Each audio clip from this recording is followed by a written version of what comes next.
hoe marary fo ao ny olona sanatria raha hoe suicidaire, ao ny olona dopaorina dia matsara very amin'ny fiainana, ao ny olona voadona mpitiavana,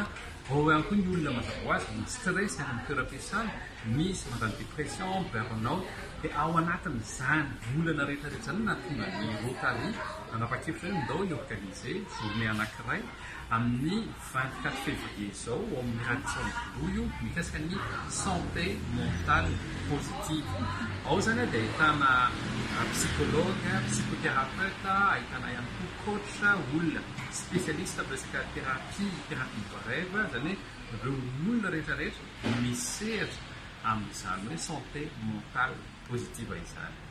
Ny tsara manatrika an'io journée anankiray io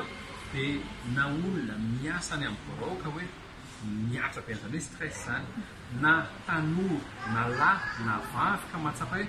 ohatra tsy à l'aise ohatra mora marary fo ohatra misy zavatra mitandrindona na foana tsika inona ny antony zany hoe reny olona manana problème émotionnel, problème mana resaka sentiment reny olona rehetrarehetra reny tsy hita amin'ilay terme teknika moa mazava fanina ny olona fa rehefa mahatsapa ny olona anankiray hoe ohatra ny matetitetika zany ohatra mirarary fo matetitetika loatra zany ny stress matetika loatra zany ohatra miadiady saina dia reny olona reny no andrasana hotonga amin'io andro anankiray io. Dia araka ny tenako misy expert, misy spécialiste be da be ao amin'io dia miankina amin'ny hoe raha za zao dia ty spécialiste ana bien-être ty mety amiko, raha za zao dia ty coach ty mety amiko, raha za zao dia ty psychothérapeute ty, za zao atao amin'ity nutritionniste ty, satria ao anatin'io toerana anankiray io zany mandonina hoe iza meilleur spécialiste amin'izany resaka santé mentale zany eto Madagasikara. Dia ho azavain'ny professeur eto moa hoe rehefa miresaka hoe santé mentale tsy midiky zany hoe maladie mentale. Tena izay mihitsy tsika manko raha miteny hoe santé mentale na dia hoe olo fahadalàna zany ary indrindrindra tsika eto Madagasikara raha vao hoe zany hoe maladie mentale zany dia tonga dia mahazo an'ilay stigmatisation zany hoe voahilika ny anivon'ny fiarahamonina.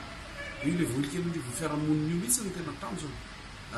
melabelarana. Rehefa melabelarana misy olona mitelopolo manodidina telopolo eo zany nome falabelarana java, misy conférencier, misy intervenant, mpiantsehatra maro samihafa izay anazavantsika amin'izany. Tena tanjona io zany dia hoe mba anana fiaina saina ilamina sy tohy ilay olona tonga manatsika ao, satria tena misavorovoro tanteraka zany, misavorovoro ao anatin'ny misavorovoro ny fiarahamonina amin'izao fotoana izao, misavorovoro any toeram-piasana, misavorovoro any toeram-pianarana, misavorovoro na ny fianakaviana manotoe fianakaviana koa. Dia izay nanasana an'ilay olona ho avy ny toerana satria tena mila fahatoniana, mila filaminana ny saina mba hierovana amin'ny tena hoe tena saina hoe olasatako izay atahorantsika rehetra. Ny tsara fitantsika io zany dia etsika ataon'ny Rotary rehetrarehetra eto anivon'ny ranomasy be indiana izy io, ireo firenena rehetra eto anivon'ny ranomasy be indiana io faefatra ambinifolo ny volana febroary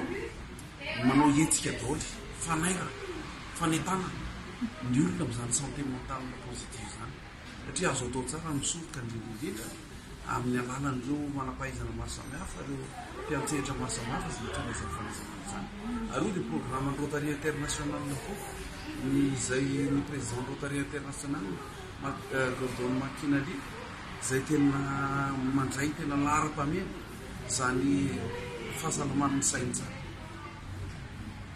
Io hetsika io raha ny tena izy raha hoe ao anatin'ny andro anankiray mahita an'ireo spécialiste sy expert be da be ireo hifaneraserana dia raha ngamba mandeha efa ny facture tsirairay avy ireo olona hoe izao miadany iray miresaka amiko dia ngamba tsy ho voalovolo fa amin'ity satria asa fanasoavana ihany koa ny atao amin'ny Rotary dia roa alina monja